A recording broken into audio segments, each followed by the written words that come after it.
perfect, actually. It looks like it's better than mine. Yeah, no. Hi, John. How are you, Dana? Good. Thanks for making the time to talk. Long time no see. Yeah, my pleasure. I Yeah, wish there were better circumstances. Yeah, agreed.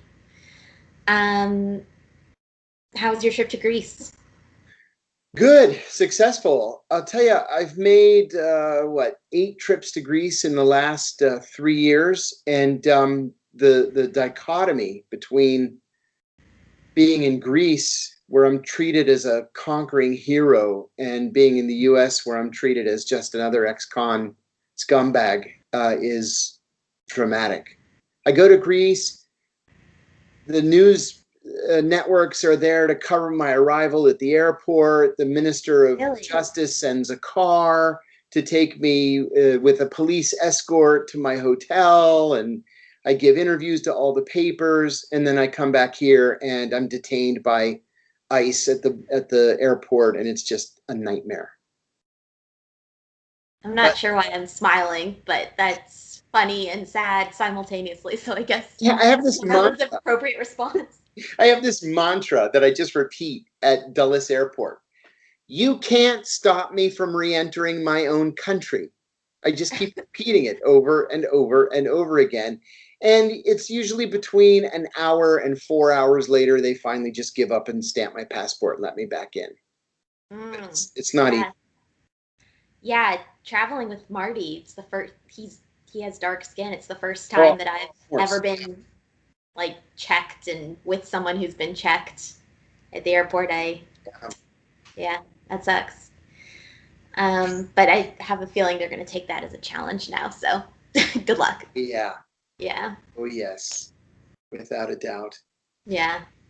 So, it's always good to get out of the United States. I hate even saying that because it might sound wrong to the wrong people, but it's just nice to be a normal person again and not to be John Kiriakou, the whistleblower, John Kiriakou, the felon, John Kiriakou, the ex-con, that gets tiresome very quickly.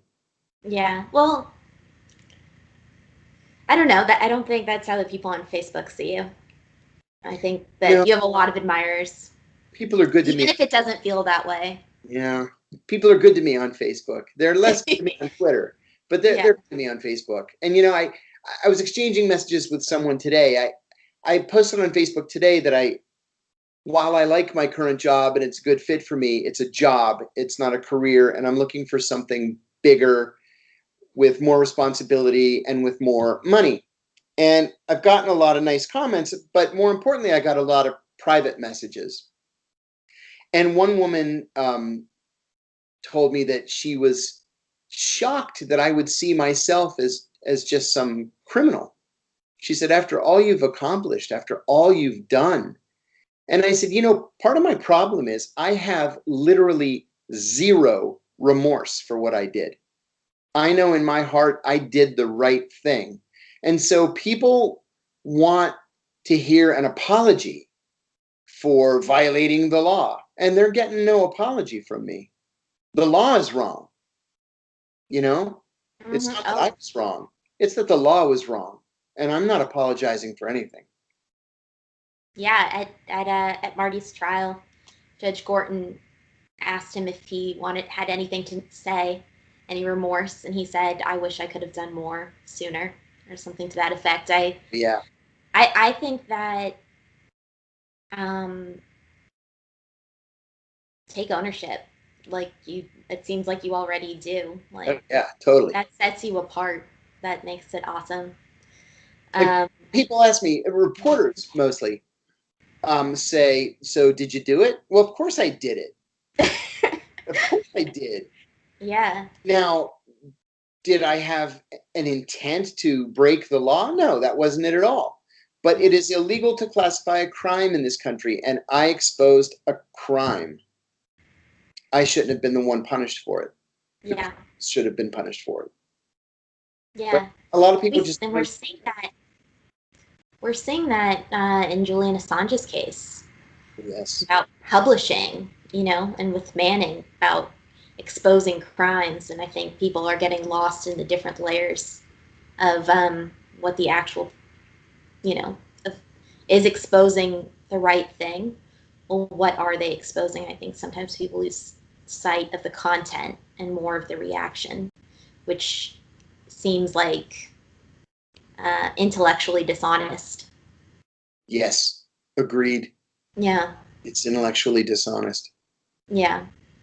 And, whenever sometimes people disagree with me about something I think is very black and white, I say, like, some percentage of the world believes that the earth is flat, and you can't save everybody, but you can help the people that are willing to think honestly and listen to the truth and are open to facts and not just coming in with blinders on. So yeah, that's you're right. never gonna be able to convince everybody, but a lot of people are paying attention. That's right. Yeah. Yeah. But we live in a society that's structured in a way that there's no discerning between whistleblowers and common criminals. If you've been to prison, you're a criminal. If you've been convicted of a felony, you're a criminal. And that's where the story normally ends. And so you are lumped in with, the mortgage fraudsters and the drug dealers and the pedophiles. And it doesn't matter if you say that you went to prison for the right reason. You went to prison in the interest of transparency. People don't want to hear that. They don't want to hear the details. They don't want to get bogged down in the details. Either you're a criminal or you're not a criminal. And it's funny that in our society, in our culture, that we've been conditioned to think that way. It's a shame. You just have to own it harder. Yeah, that's it. You have to come to the table with and let everybody know right away. I don't see anything to be ashamed about. But I agree, it can be very difficult when it can be hard, but I see it as an asset. Yep. I see a lot of potential. Agreed. Yeah. Yeah. I remember Marty telling me some of the stories about how he started his first jobs, or his first job as a senior systems engineer, and he had dropped out of Drexel. It was his first semester, and he went to his interview, and they said, you're good, but why should I hire you versus somebody who has 4 years of experience already?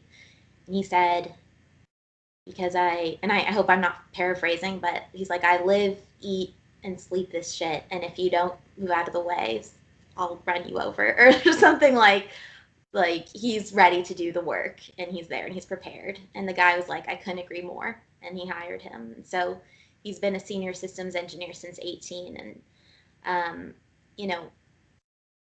a lot of people will, you'll lose some people, but I don't think those are people that you'd want to work with anyway. Yeah, that's right. Yeah, I think you're going to find the right fit. I sure hope so. Yeah. But it's been 85 days now since I've heard from Marty. Tell me about that. You haven't heard from Marty in nearly 3 months. Are you able to get No, 85 days. 85 days. Yeah, 85 days, almost 3 months. Oh, sorry. I'm not so good at math. Okay. No, that's okay. Have you heard from anybody else who's been in touch with Marty? Do you have any idea what his physical condition is like, what his mental condition, emotional? Yeah, well, he does have an open case in the Southern District of New York. He's suing the acting director of the BOP, Hugh Hurwitz, and some of the staff from MCC New York from the time that he did his hunger strike there. You can read his article at the Huffington Post called How the Bureau of Prisons, or How the BOP is Trying to Break My Hunger Strike. And he goes into details, and now it's a court case. So we've been able to see some of the things he's filed. He documents a lot of stuff and includes it as exhibits. And basically it looks like he's being punished for helping someone else with their legal work. Yeah. Now, this is a CMU, Communications Management Unit, which I know that you were at a modified one. Yes. And I'll ask you more about it, but it's basically like hyper vigilant on your communications, hyper restrictive. At this place, it won't even give you a list of rules. There's no handbook to give out, so you can't be, doing the right thing or doing the wrong thing, because they can just punish you at any time. Yes, that's right. You can't point to anything in writing. And so this is insane. This is absolutely insane. So they're not letting his mail go out, except for the court, and then that stuff is filed like 20 days late. But from his writing, we've been able to gather that most recently, one of the guards did a PREA violation against him. PREA is the Prison Rape Elimination Act. He was on the toilet, and I guess he was naked, and the guard pulled down a towel, which people use just when you're in the bathroom because it's in the cell. I think it was voyeurism, like the guard stared at him, and it's like, that really bothers me. Like, and then in the filing, he said that there's no PREA hotlines. There's no one. He can't call the PREA auditor. He can't write to the DOJ Office of Inspector General confidentially, and he suspects reprisal. So the content of this motion that he filed in the Southern District of New York was saying, like, I know you gave me an extension till August 30th to reply to the government's motion to dismiss, but I don't know that I can do that. Not because I'm not working on it and trying, but because they're literally preventing me from work, and I think there's going to be reprisal. So, we're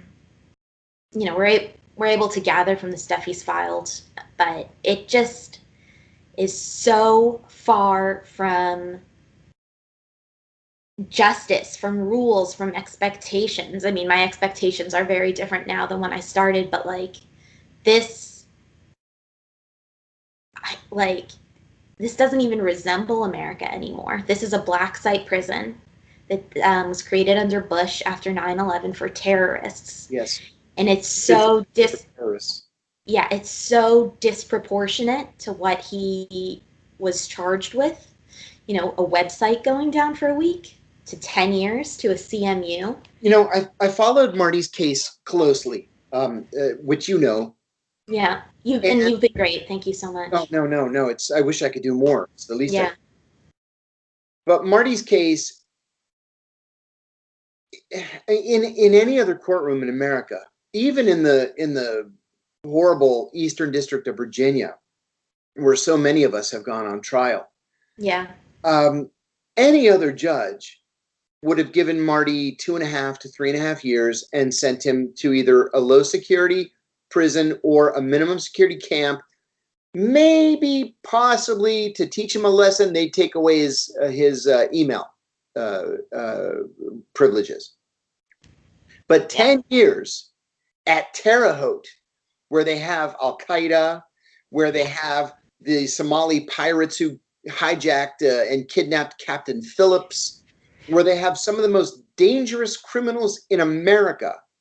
And then on top of that, to put him in the CMU, which was created, as you rightly noted, by George W. Bush to house terrorists, to keep them away from the media. Yeah. To prevent them from passing terrorist instructions out to their followers. That's where Marty ends up. I mean, this is overkill of epic proportions, and this just shows the personal animosity that the judge had for Marty. The fix was in from the beginning. In retrospect, for all the preparation and all the arguments, Marty never had a chance. Not with that judge. Not with that judge, and not with his court-appointed lawyers either. Which are even worse. At least the prosecution wears wolf's clothing. Mm-hmm. The defense attorneys appointed by the court are, put on sheep's clothing on top, which is just, I don't know how they found a way to be more offensive than the prosecution, but they found it. The bad part too is that if you appeal to the Court of Appeals, they won't rehear facts of the case. They won't rule on whether or not something is fair. They'll rule only on the application of law. So they won't say, oh boy, this guy got screwed, he should be resentenced, or this guy got screwed, he should go back to have another trial. They don't do that kind of thing. They'll rule only on the constitutionality of the decisions that the prosecution made and that the judge made. And overturning a district court verdict is almost unheard of anywhere.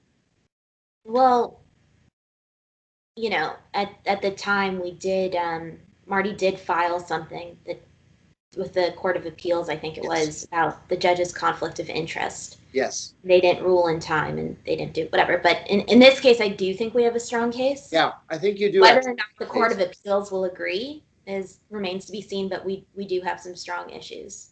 And, you know, with the Court of Appeals, too, there are so many appeals, thousands and thousands of appeals, most of which are pro se. They come from the prisoners themselves, that preliminary decisions are made by panels of three of the 9 appeals court judges. Yeah. And usually they're not really even made by those 3. They're made by the clerks clerking for those 3. And so if you don't get satisfaction in your first pass at the Circuit Court of Appeals, you have the right to ask for it's called an en banc hearing, ENBANC hearing. And that means a panel of all 9 judges has to hear your appeal. Now, your appeal has to have a constitutional basis. Marty's, I think, is rife with constitutional bases. Yeah. And that's where you might get some justice.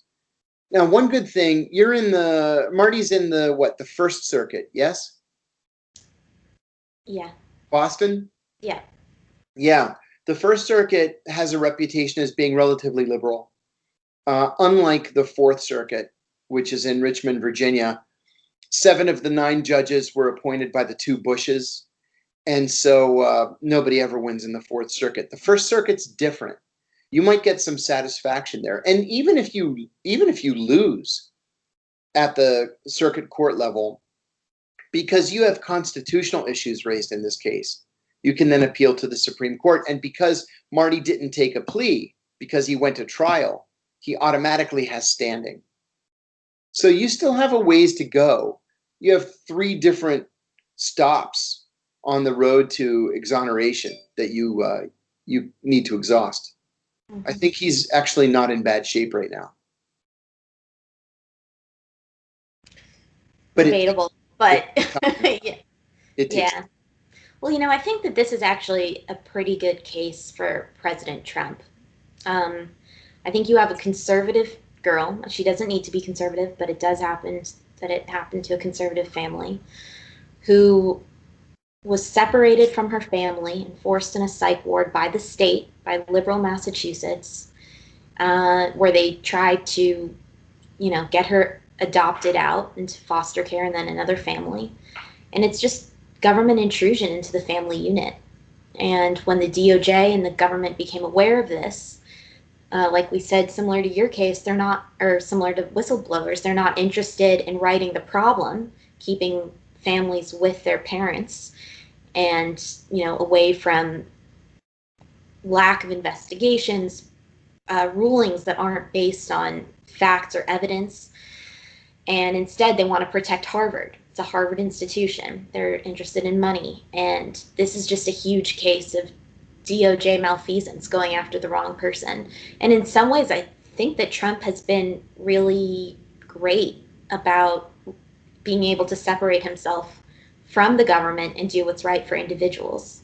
I know that people have split feelings on him, and I'm not trying to deny anyone's feelings, but I think this is I think that's something that I really like about him, is that he's so different than everyone that's came before him.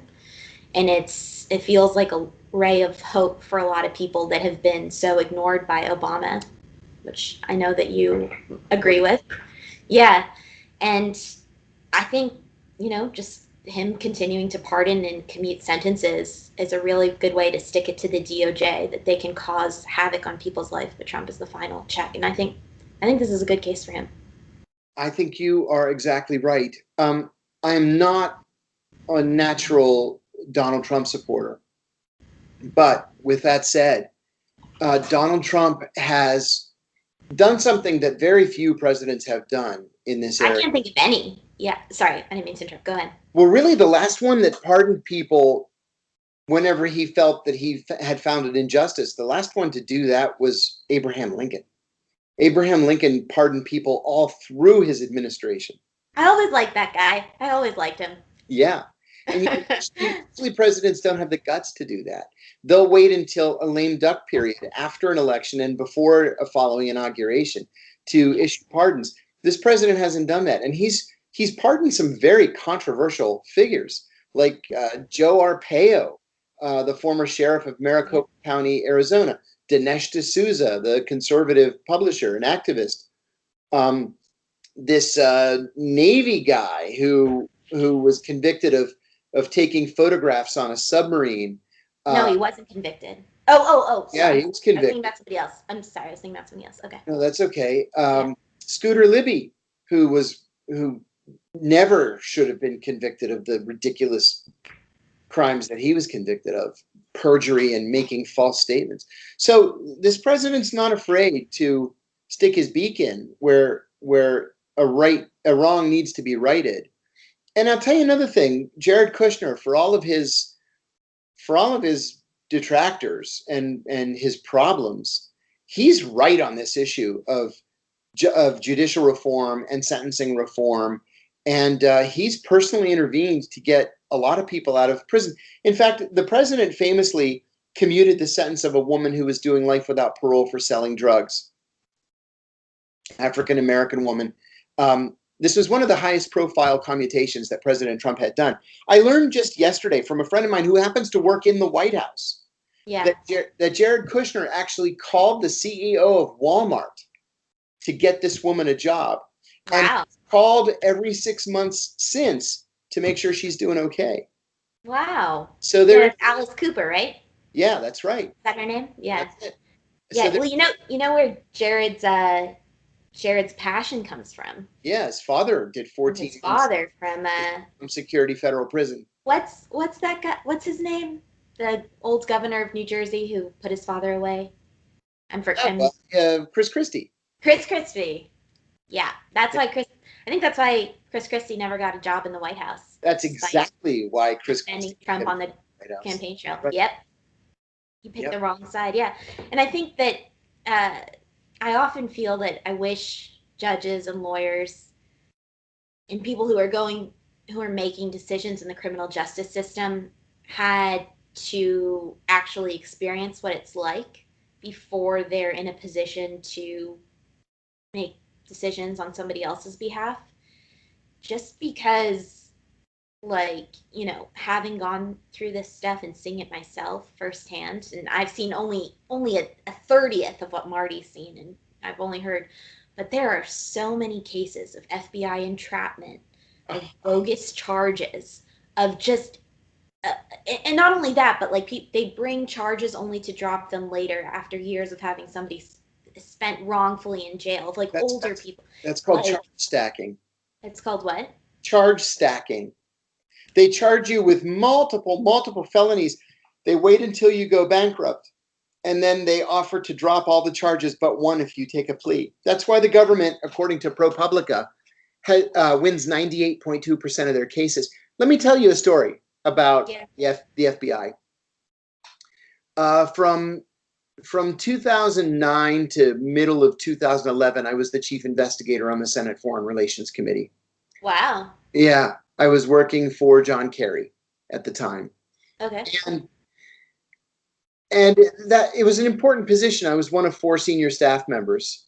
And so one of the great things about that job, about any job working on the Foreign Relations Committee, is you get to have lunch with foreign diplomats all the time. And you talk about the issues of the day, what's going on in the world, foreign affairs.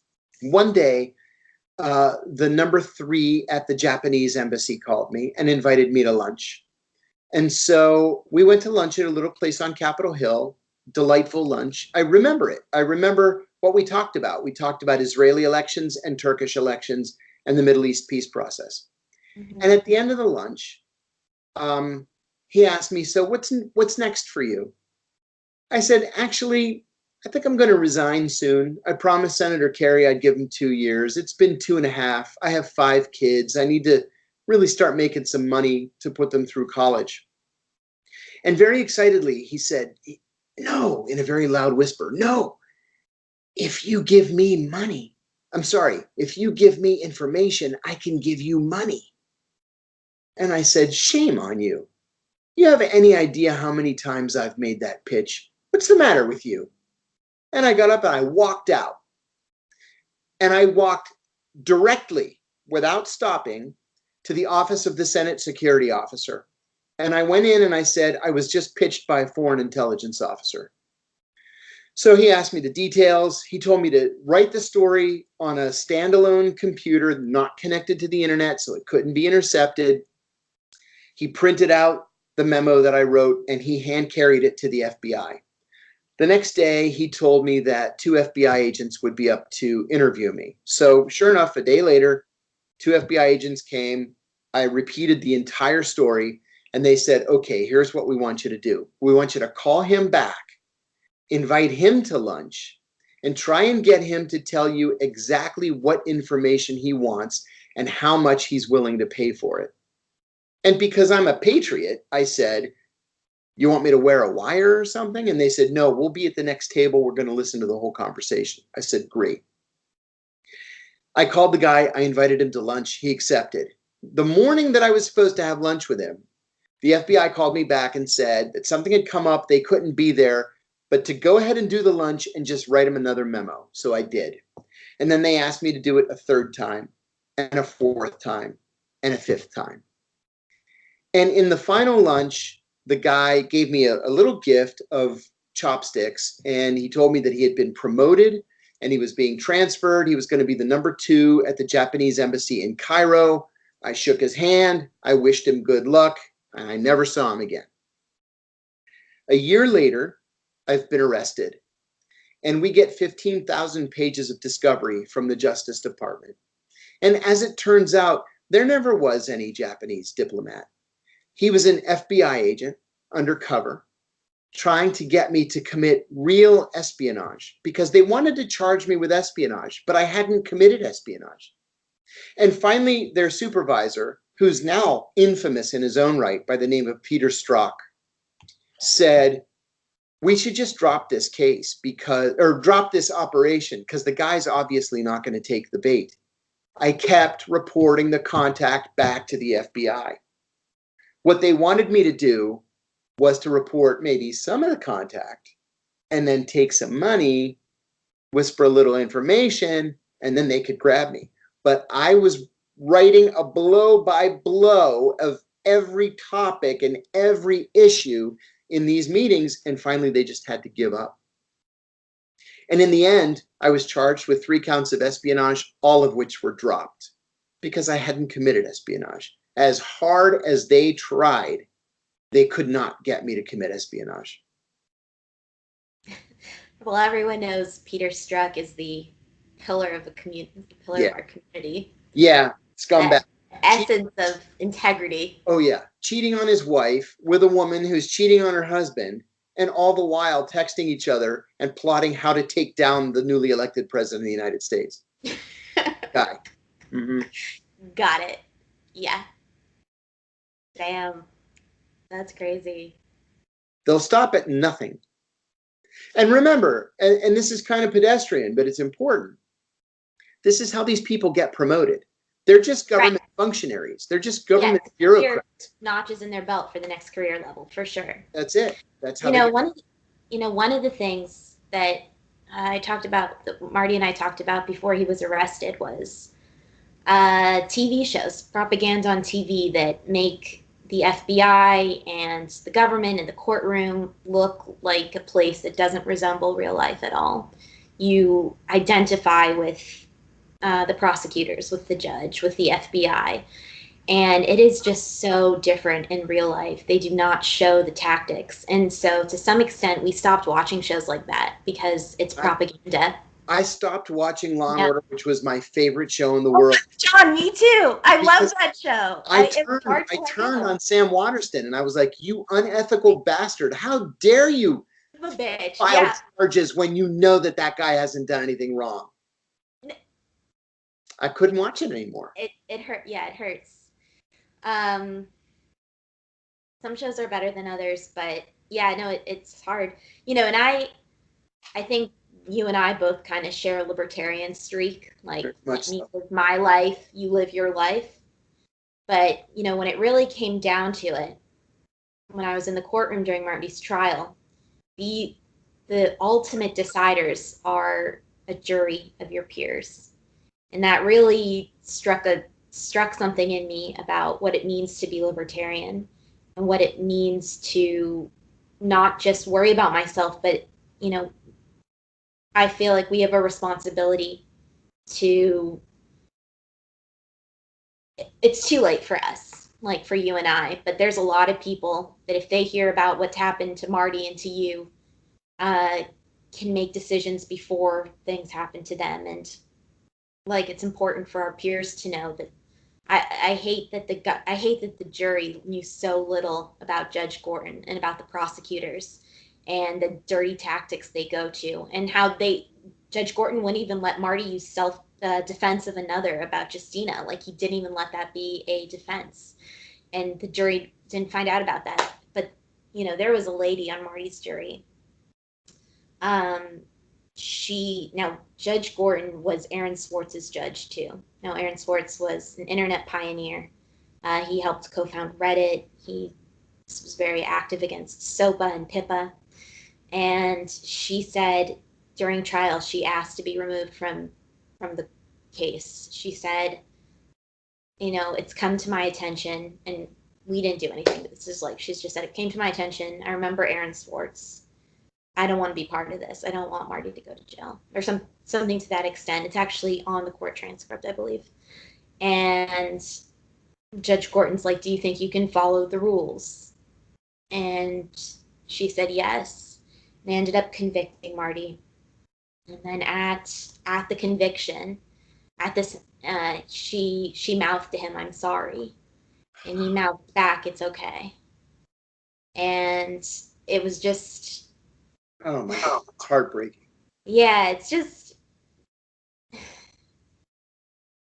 I want to talk about good things. I want to talk about good things. I don't want to talk about all this terribleness that's going on. I want our justice system to be a beacon of like goodness and hope and light, the way that people used to think about America. And it's not. It doesn't resemble. I say in speeches all the time. When I was at the CIA working on Iraq, I was at the CIA for 15 years. Yeah. You know, Saddam Hussein would run for re-election every 3 or 4 years, and he would get 98%. Wow. And we would laugh and laugh, you know, about what a joke it was and the fix was in. And then the Justice Department wins 98% of its cases, and we say they're geniuses. Oh my God, they're geniuses. They win 98% of their cases. And that's the fix is in there too. You know, one of my attorneys yelled at me one day. We received what was called by the Justice Department their best and final offer for a plea. My ex-wife and I stayed up all night talking about this, literally all night. And around 6 a.m., I emailed my attorneys and I said, I decided to turn it down. That once I get in front of a jury, they're going to realize how ridiculous this is. Yeah.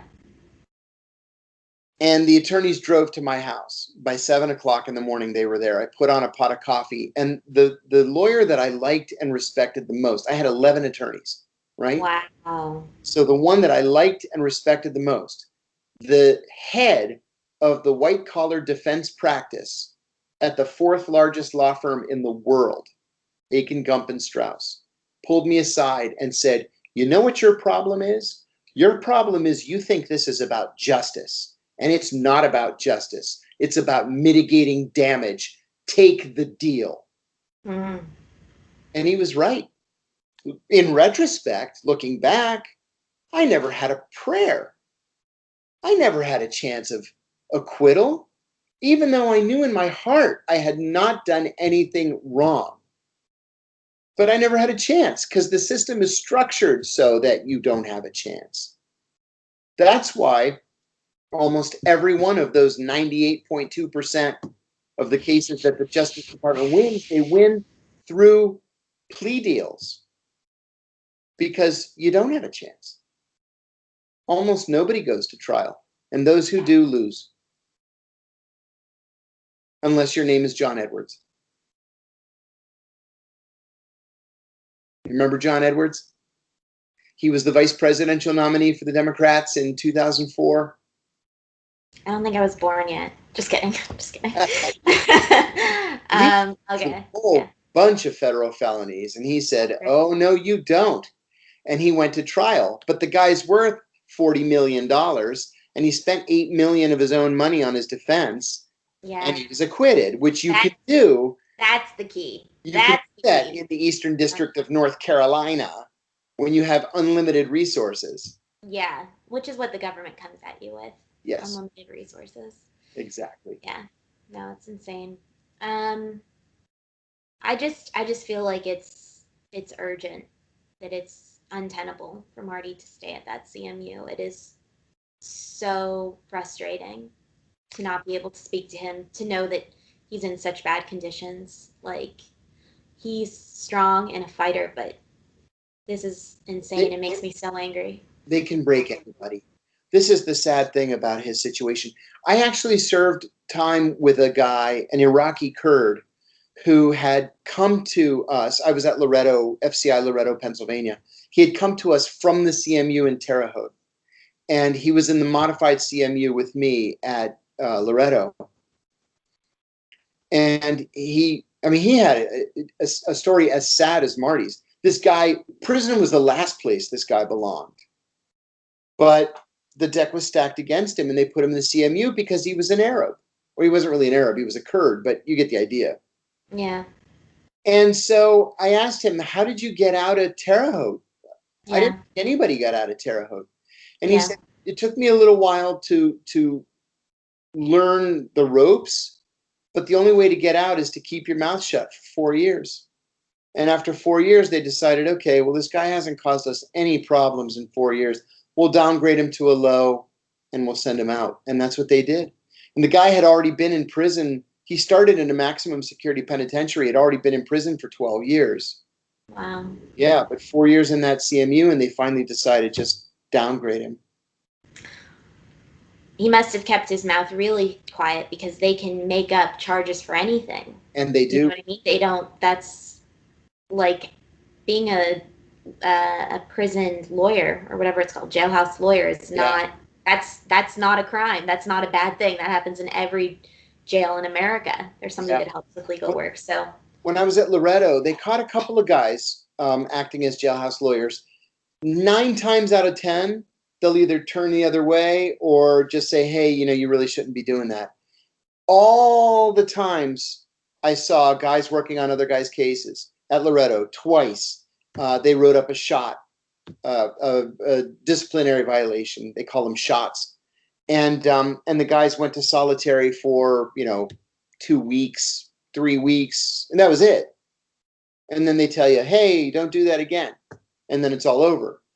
But 3 months now incommunicado, that's over the top. And counting. There's no end date. Yeah, we don't know what it's going to be. 6 months, 12 months. And he's a journalist too. Like, they're stopping his First Amendment right from publishing about articles and communicating with other journalists, and it's just so wrong on so many levels. That's why I feel like that's really important for Trump to intervene on this case. That's an important point you raise. They tried to stop me from communicating with other journalists. I said, you can't do that. I have a First Amendment right. And they said, oh, no, you don't. I said, oh, yes, actually, I do. It's in the BOP regulations. Print. So I went to the law library and I printed the BOP regulations. And actually laid it out right there in the mailroom. And I Yeah. said, you cannot stop me from communicating with journalists. And then two of them were sort of arguing, well, this is old. I said, no, this was published a month ago. Yeah. It's brand spanking new. And Yeah. then one of them looked at me and said, just go. We'll send it. Just go. And they sent it. They don't even know their own regulations. And they know that you are at such an incredible disadvantage that they can do almost anything they want to you, and you have no recourse. I know. That's why you got to keep up the pressure from the outside, because he can't do it himself in there.